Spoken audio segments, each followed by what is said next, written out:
think that's a great place to start our class. Paul, thank you for those thoughts. It's interesting looking at some of these prophets as I get set up here this evening. Hope everybody's having a good week so far. It's been a blessing to come back together midweek, and it's just a great way to get our week going. My computer's all froze up on me here. Hope I can get my notes up. So last week, while we're waiting on this to load, we took a look at the book of Jonah. We talked about how Jonah is very different from the other prophets that we'll study because, as Paul was talking about, as far as the message versus the messenger, the prophets weren't supposed to say anything other than what God had told them to say. And it was very different with Jonah, as it was mainly a story about his life and his journey as he was going through and struggling with some of the things that God had told him to do and not wanting to do them exactly how God had said because of his own selfishness and because he knew God's character. Well, tonight, as we go through, and as we talked about, we're going to be doing this in a chronological way. We're going to be taking a look at Hosea. Very early on in the book of Hosea, we realize that this is going on almost at the exact same time as the events of Jonah. Here in just the first couple verses, we find that out. Let's read the first verse or two. Another thing that I failed at last week that I want us to kind of do going forward is I felt like we got through that a little bit too quickly. We had a lot of good comments and stuff going, and I was just trying to get us on through it. But we may take multiple weeks to look at some of these prophets. I think it profits us. That's a bad joke there. But to look at these in a little bit more depth. And we may do that tonight depending on how our conversation goes. First couple verses here. The word of the Lord which came to Hosea, the son of Berai, during the days of Uzziah, Jotham, Ahaz, and Hezekiah, kings of Judah, and during the days of Jeroboam, the son of Joash, king of Israel. That lets us know right off here in verse 1 that we're talking about the same time period. If we remember from last week, we understand that in 722 is when the Assyrians came in and had them under captivity. So this was a time of great transition. This was a very interesting time in the history because what we saw start to happen is that Israel started to place a lot of stock in their relationship with other nations. So much so that they had began trusting these other nations, mainly among them Assyria and Egypt, more than they were trusting God.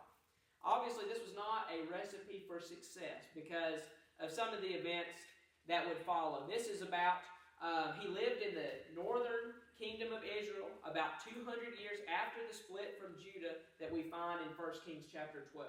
That kind of gives us a little bit of background about who Hosea was, where he was, and what was going on at the time. Whenever we are kind of thinking about some broader ideas about this prophetic book, I think what we need to realize is that it's really broken down into three categories. We talked about how with Jonah, it was essentially a story just about his life. There was a small prophetic message there. Only 5 Hebrew words was his message from God to the people. And it's incredible how those 5 words had an impact on people. But here in Hosea, we see it broken down quite a bit differently. Chapters 1 through 3 are Hosea's story. And then from 4 through 13 is the judgments against the people. And then chapter 14 is interesting because it reads more like the wisdom literature. It reads more like some of the things that we would, see in Proverbs or Psalms or any of the wisdom literature. And it's interesting that his writing style changes a bit throughout this writing. Now, there are several different theories about why that is. And I kind of believe, personally, after doing some research, that Hosea penned all of this. There's some people who would say that at the end of the book, at the latter parts of chapter 13 and into chapter 14, that it was somebody who came about after Hosea and kind of saw the events that had taken place and had written down kind of a description of those things, and they did it in a different language style. I don't believe that to be the case. I believe Hosea to have been the sole person who penned this. And in his writings, I think we see the change, because I think we see this book not being written over the course of just, one sit down for Hosea. He didn't just come down and pen all of this at once. I think that there's evidence to support the fact that he wrote this over several years. And that is why we have it kind of penned in the way that it is. So there's three main themes in the book, along with these three categories that we're going to be talking about. And as we get into the text here in just a minute, we're going to learn a little bit more about that. But if you're taking notes, here's the three. And we're going to go over these in a lot more depth, probably tonight and also probably next week, because I think it's going to take that long. The three main themes. The first is marriage. Whenever we're talking about this, when we see Hosea's narrative, we see that there are events that happen in his life that correspond with events that are going on between God and his people. It's not a book simply about Hosea and his experiences. It is in the fact that God is using this message, God is using the things that happen in Hosea's life to show a broader message. Not just what's happening to him, but what's happening to the nation as a whole. So we're talking about the marriage that Hosea will have, that we're going to look at here in just a minute. And that goes along with God's covenant. Now, if we remember a couple months ago, we were studying covenants, and we talked about how marriage falls under that idea of a covenant. It's not just a simple agreement between two people, but God's involved as well. And we have to remember that, as we think about this conversation tonight. So there is the idea of marriage and the greater idea of the covenant between God and his people. The second is this idea of adultery, something that would happen that we're going to read about in this. The unfaithfulness.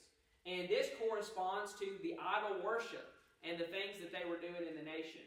And the third is the restoration. We remember Butch taught a class not too long ago during our summer series where he talked about Hosea.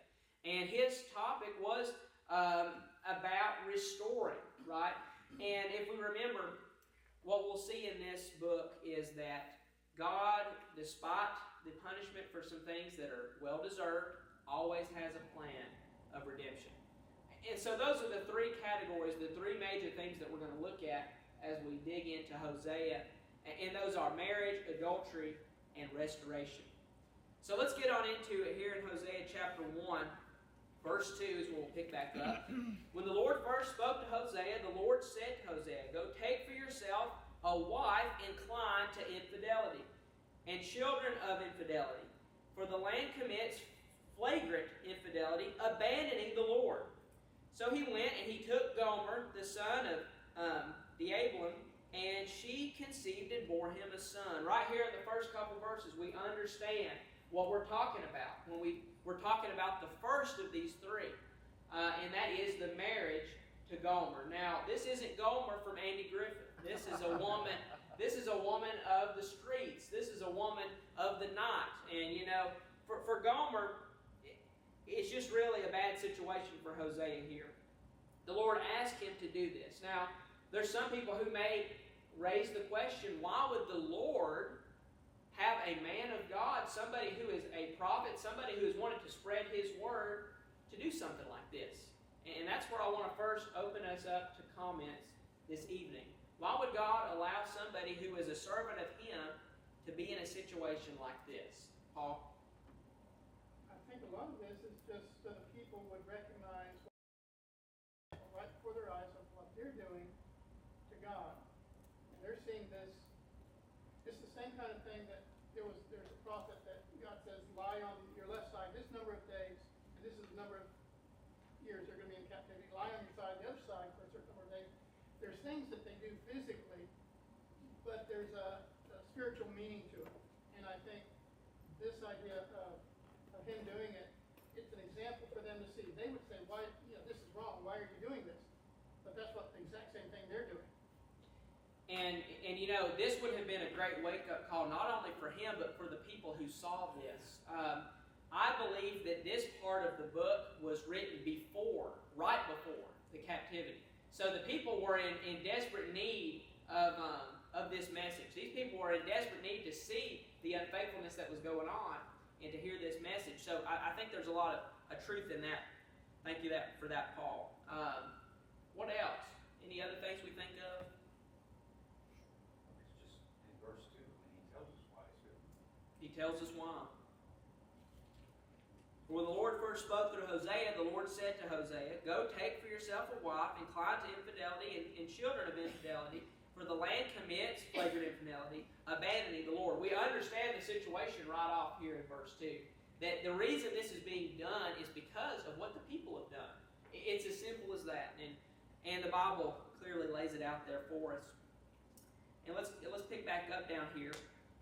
"For I will punish the house of Jehu for the bloodshed of Jezreel, and I will put an end to the kingdom of the house of Israel. On that day I will break the bow of Israel in the valley of Jezreel." So we understand here that despite any repentance that might happen, despite anything that the people might do to try to make this right, that there is going to be a period of punishment.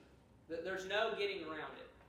And this is a promise from God that we see here in Hosea chapter 3, verses 4 and 5 that we're going to see here in just a few minutes. We may come back to that. We'll come back to that here in just a minute. Let's pick back up. "And then she conceived again, and she gave birth to a daughter, and the Lord said to him, 'Name her Lo-Ruhamah, for I will no longer take pity on the house of Israel, that I would ever forgive them, but I will take pity on the house of Judah and save them by the Lord their God, and will not save them by the bow, sword, battle, horse, or horseman.' When she had weaned Lo-Ruhamah, she conceived and gave birth to a son. And the Lord said, 'Name him Lo-Ammi, because you are not my people, and I am not your God.'" This is some very harsh words from the Lord, words of judgment. And we see here that these children that Gomer is bearing here through Hosea they all have a meaning. They all have something that you can draw from their name. You know, we've talked about oftentimes how in the Scripture, especially in Old Testament Scripture, there's a lot in a name. And the fact that somebody may have a certain name, it means something greater than simply what you call them. For these children, that was exactly the case. When talking about, let's see, where do we want to pick up next? He says here in verse 7 that I will take pity on the house of Judah and save them by the Lord their God. And I like the distinction here that's made. That he will not save them by the bow, the sword, battle, horses, or horsemen. Why is some of the reasons why that might not be? Why is some reasons why it specifically says that they will be saved by the hand of the Lord, and that it may not be throughout these type of battles and things? Any ideas on that? They'll be in captivity, and they won't have those things. Okay, I mean, captivity won't have those things. They'll think they did it. There it is, right there. They will think that they did it. And oftentimes, whenever we see the unfaithfulness of the people, that was a key contributor to where they would get into this position. They would start to think that, we have become great. We have done these things, and we've done it for our own glory. And so, by God taking a direct hand in this, that kind of staves off that idea. Any other comments? I have a comment on verse 9, the second part of it. It just breaks my heart every time I come across and read it, that God would say, "You are not my people, I am not your God." That just is so heartbreaking.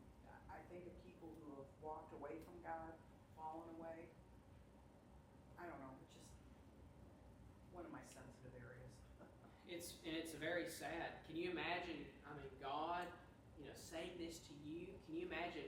Hosea getting this word of prophecy. In the grief, that you would have to feel in this.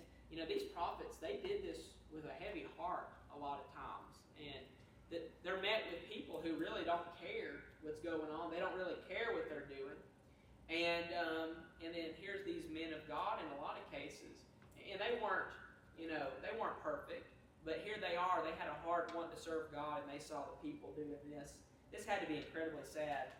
an incredibly sad thing for him to hear.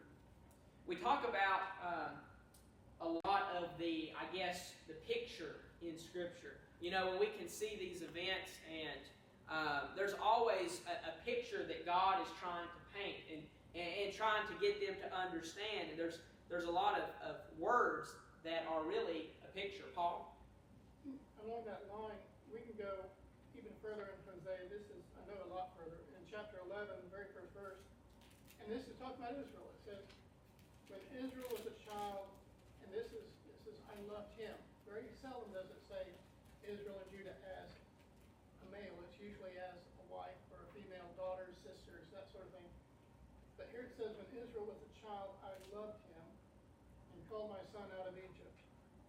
But this idea at the beginning, he loved him. This was who he loved. But now, like you said, there comes a time, even when the prophets had come to the people and they said, "This is what the Lord requires of you," and the men first said, "I won't do it," and then the lady said, "I won't do it," and he turns them over. But the same kind of thing when Moses is on the mountain. The Lord's ready to destroy them. He said to Moses, "I'll make you a people." He's ready to wipe the rest of them out. And Moses pleads for that. So it's just sad. It's sad. Well, and that third child is the child of her prostitution, not of Hosea. And so Israel has, as this prophecy, has totally went against God and against the covenant with God. And there's the picture of the unfaithfulness. Right. And so we see the second layer of that come out with this third child. And it's very sad to see. It's very sad to see the state that they had gotten themselves into. And to build off what Paul was saying, it's interesting because we see God represented by two different, family characteristics. So the first that we see is the idea of him as the husband, because we have the idea of the bride. We see that in the New Testament, the bride of Christ, the church, that's us. And so we see that, and then also we see the symbolism later on in Hosea about the idea of the Father and the Son. And whenever we get to that, it'll probably be next week, there are several New Testament parallels to that type of a relationship that we see. And a lot of them even in Jesus' parables, not to give up some of the material for next week. But it's very interesting to see how, this relationship, this covenant relationship is kind of brought about.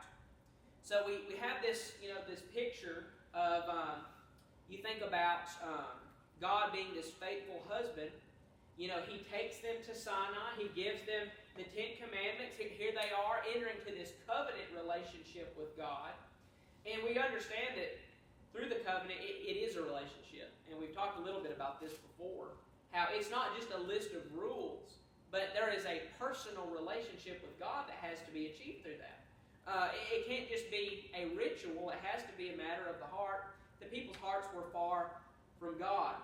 So after that, he leads them into the promised land, and he gives them, all of these things that, they would want, and he blesses them. And what do they turn around and do?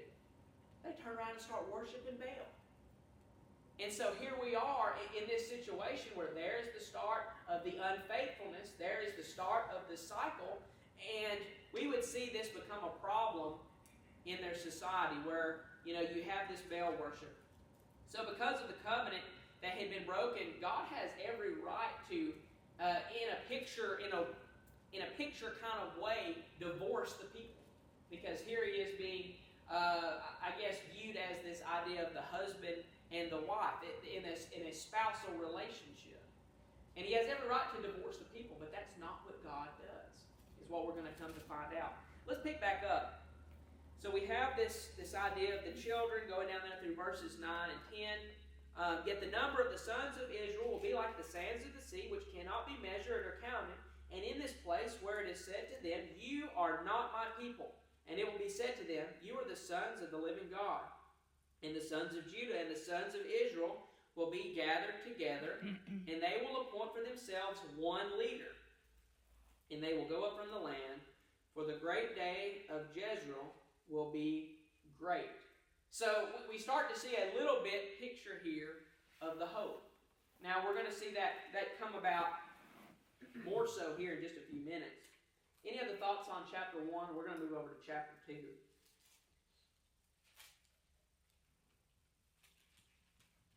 Let's pick back up. Chapter 2. Say to your brothers, Amai, and to your sisters, Ruhamah, dispute with your mother. Dispute, because she is not my wife, and I am not her husband. But she must remove her infidelity from her face, and her adultery from between her breasts. Otherwise I will strip her naked, I will expose her as on the day that she was born.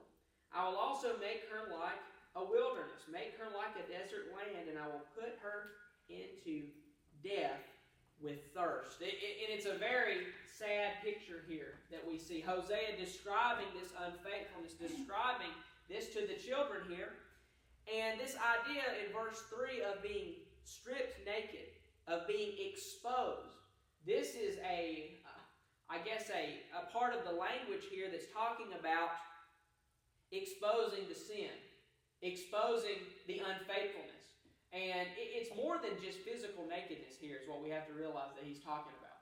And he's not just talking about a physical kind of nakedness, but he's also talking about the idea of being exposed in the sin. And, there's a lot there to think about. Any thoughts on that?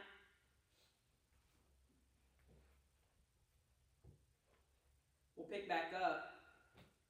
Also, I'll take no pity on her children, because they are children of infidelity. For their mother has committed prostitution. She who has conceived them acted shamefully. For she said, I will go after my lovers, who will give me my bread and my water, my wool and my flax, my oil and my drink. There's something that's a deeper meaning here. Is that the people of Israel, the nation, the people who were supposed to be serving God, were looking to others to have their needs met in a physical way. And so, here's this great comparison of this woman who has been unfaithful to her husband, who has turned, and she has done it for monetary gain. She has done it so that people will give her things. And the nation does it so that they will gain, although that they have not realized that the greatest thing to gain is a relationship with God. And they've taken that for granted. And so that's kind of what's got them here. They're looking for a physical fulfillment. Therefore, behold, I will obstruct her way with thorns. I will build a stone wall against her, that she cannot find her paths. And she will pursue her lovers, but she will not reach them. She will seek them, but will not find them. Then she will say, I will go back to my first husband, because it was better for me than it is now. Well, any ideas on the meaning of this part? I think there's a lot here and more than meets the eye. What do we think? If we take the lovers that is implied and put it to idolatry, then it all makes sense. Yes. Well, all along, Israel wanted to be like the other nations. They wanted kings and that, just like the other ones. And God's like, no, all you need is me. And later on, what we're going to see in other chapters is that Hosea brings out 3 different times when they were unfaithful, whenever he is rebuking the people and reminds them. And one of them has to do with that. One of them has to do with, well, I'm going to save that because we're going to spend a lot of time on that. But he does bring out several occasions of trying to call them back to remembering the things that they had done that were wrong. One of them was the propping up of Saul, somebody who would lead them, down a course that they should not have gone, that would lead to David taking over. But he reminds them of that because they're all caught up on their history and how great that they were when they failed to remember the things that separated them from God that they had done. He would also go about exposing hypocrisy, which we're going to get to eventually. Any other thoughts on this? I think a lot of people can identify with what's said in verse 7. When things are easy, when people are getting what they want in the world, they don't think about God. When things get hard, when they go back to Him, then when things get easier again, they return to live it however they want, not thinking about it, not reading it. It's the same idea here in verse 7. And I think, that's definitely something that we should remember. And it's something that we can identify with as well. Prodigal son in verse 7. And that's one of the ones that we're going to get to with some of the imagery that we're going to see later on in the book. And I think that goes really well with Hosea's narrative. Let's pick back up. Any other thoughts on this? Good conversation so far. Let's pick back up. Let's see, where were we? Number 8. Let's pick up here. Yet she does not know that it was I myself who gave her the grain and the new wine and the oil and lavished on her silver and gold, which they used for Baal. So the secondary meaning that we're getting on this, we talked about idol worship already, but also it has to do with the relationship that they were having with other nations. We talked about that to open up class, how they had propped up their relationship with the Egyptians, with the Assyrians, which it's funny because literally in the matter of probably 1 or 2 years from when this was written, the Assyrians would turn on them and take them captive. And so it's kind of funny that God uses the very thing which these people think is their strength to become their weakness. And it's an ultimate lesson in humility, because here is the relationship that they thought was going to profit them much, having a relationship with a powerful nation like this, and thinking that they were on good terms with them, and that God's going to use the very thing that they think is their strength to become their downfall, Paul. And they think Egypt's going to save them. But if you go to Jeremiah chapter 44, about verse 30, it says, "Thus saith the Lord, behold, I will give Pharaoh Hophra, king of Egypt, into the hand of his enemies, into the hand of them that seek his life.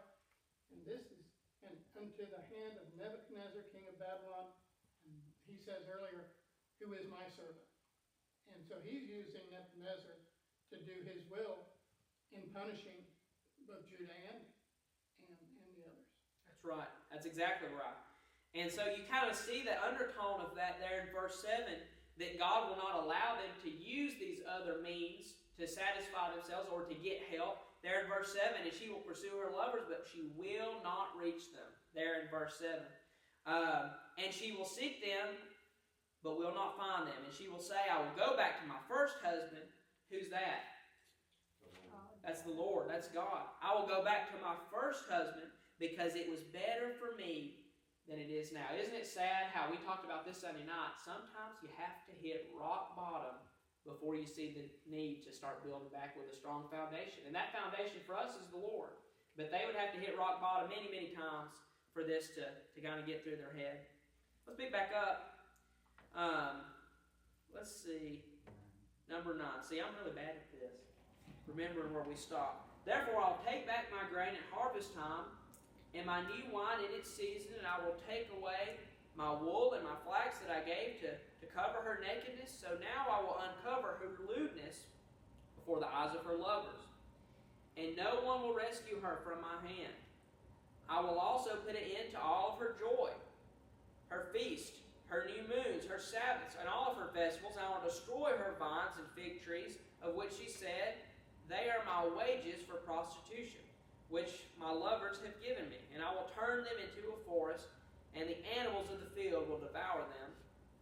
I will punish her for the days of the Baals, when she used to offer sacrifices to them, and adorned herself with her nose ring and her jewelry and and follow her lovers, so that she forgot me, declares the Lord. Just a incredible pronouncing of the judgment that is to come, and taking away all of these things that they were taken for granted.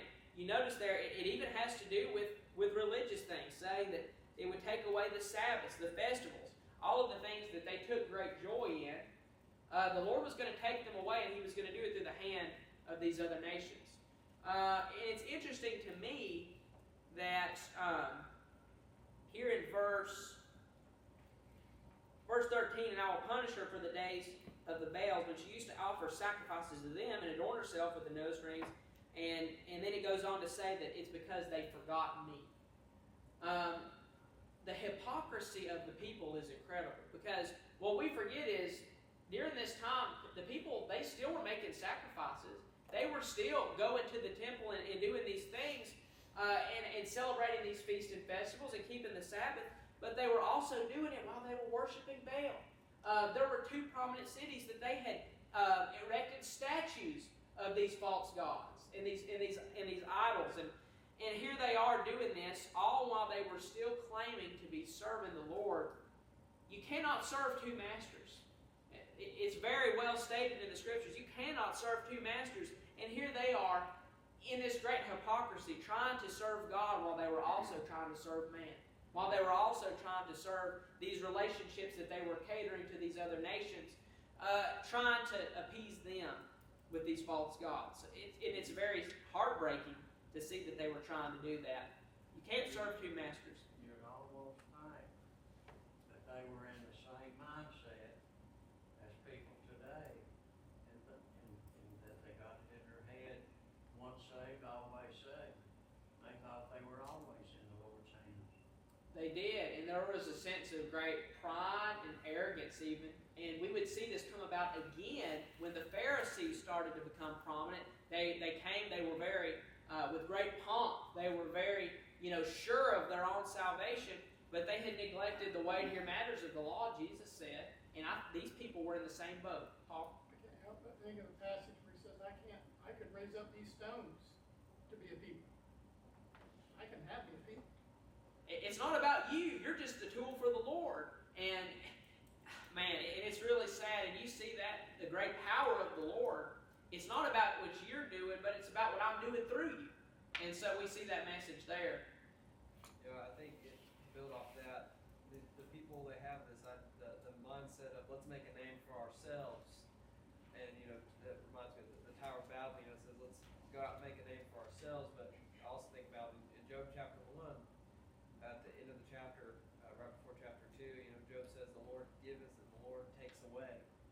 They forget that, in verse 8 it goes on, do you not know that it was I who gave her the grain and new wine and oil?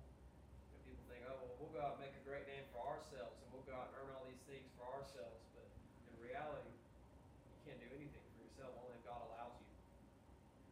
That's exactly right. We have to make sure that we realize that it's not about our own greatness.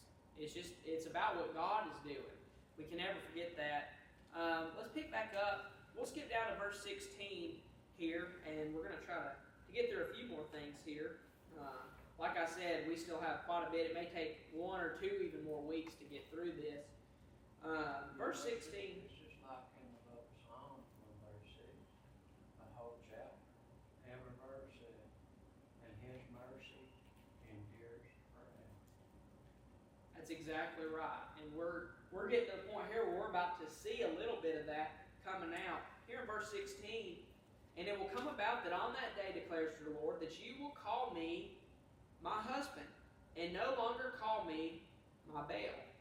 For I will remove the names of the Baals from her mouth, so that they will no longer be mentioned by their names. On that day I will also make a covenant for them with the animals of the field, the birds of the sky, and the crawling things on the ground, and I will eliminate the bow and the sword and the war from the land. And let them lie down in safety. I will betroth you to me forever. Yes, I will betroth you to me in righteousness and in justice and in favor and in compassion. And I will betroth you to me in faithfulness. Then you will know that I am the Lord. There, just what Bob was bringing out. Here is the mercy. Here is the grace that is coming out. And it comes from, we see back there in really all of chapter 2, the uncovering of all the things that they were doing, all of the wrongs, all of the things that they were participating in, the idol worship, these relationships with nations, and all the other bad things that they were doing.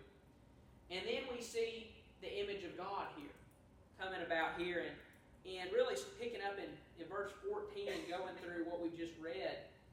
And this is about the restoration.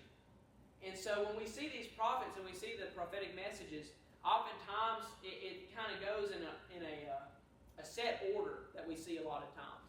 We first see the exposing of the sin. Whatever it is that they're doing at the time, that's what's going to be talked about by the prophet. It's going to give a warning, a call to repentance. You need to change before God's judgment comes to pass. Warning of that judgment. But it always leaves them with a message of hope. That even if that does not happen, there will be a time where it's a time of reconciliation. There will be a time where things will become right again.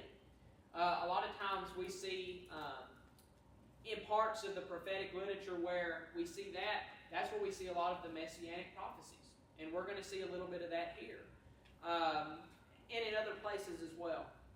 Any thoughts on here in 14 through 19 when we're talking about the restoration to come?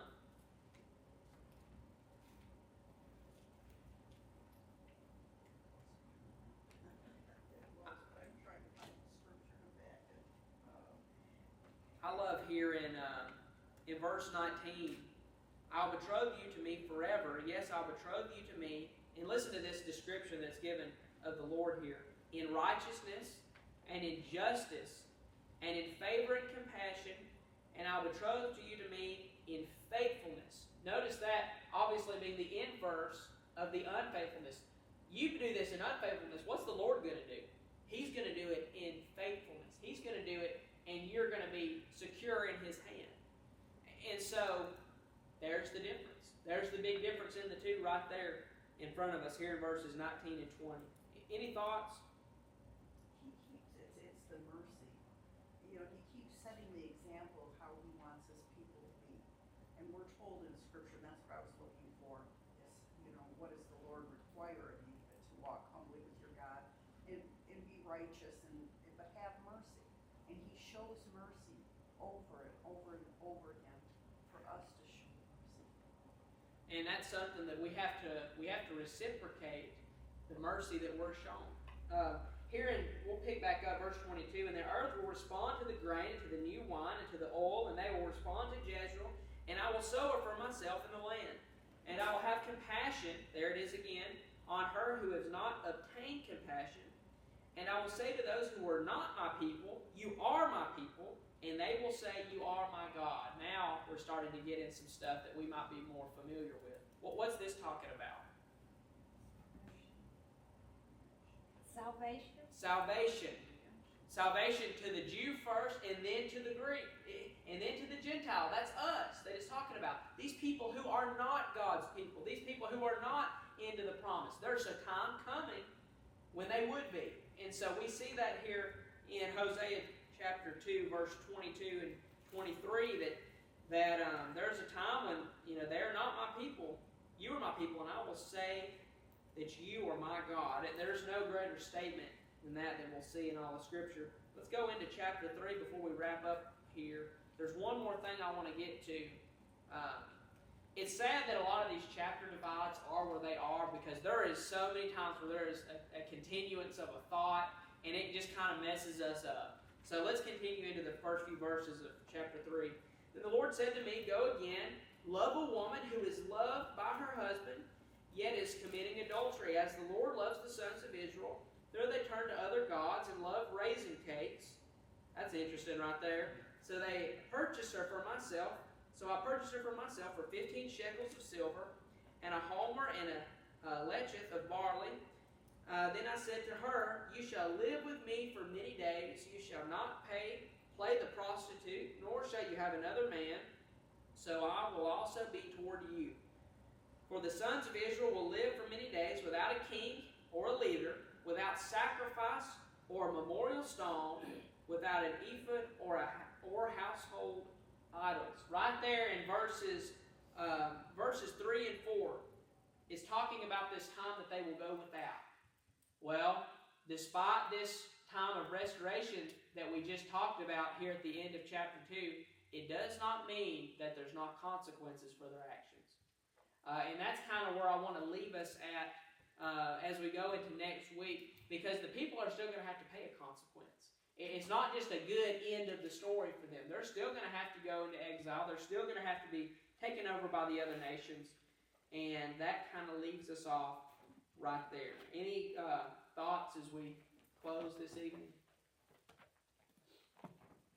I appreciate you going through these chronologically. Otherwise, I have no clue. I think it helps us. I do. You mentioned about in 2 Kings, I think it was, about Jonah. I never would have guessed that Jonas mentioned back there, I would have thought that that was years prior. I mean, who knows how many hundreds of years prior? I had no clue. I'm still working on the biblical timeline myself. You start seeing things, and Paul and I have talked about this sometimes after services, but you see one thing over here, and it leads you down a rabbit hole, and next thing you know, you're in a book that's probably 5-6 books over, and you're thinking, this is going on at the same time, And so that's what profits us, this deeper study and looking at some of these things, because we're going to see things that we did not know. I appreciate that, but I think it's good to look at it in a chronological way. Tucker, you have an invitation song? 707. 707 is our invitation song tonight.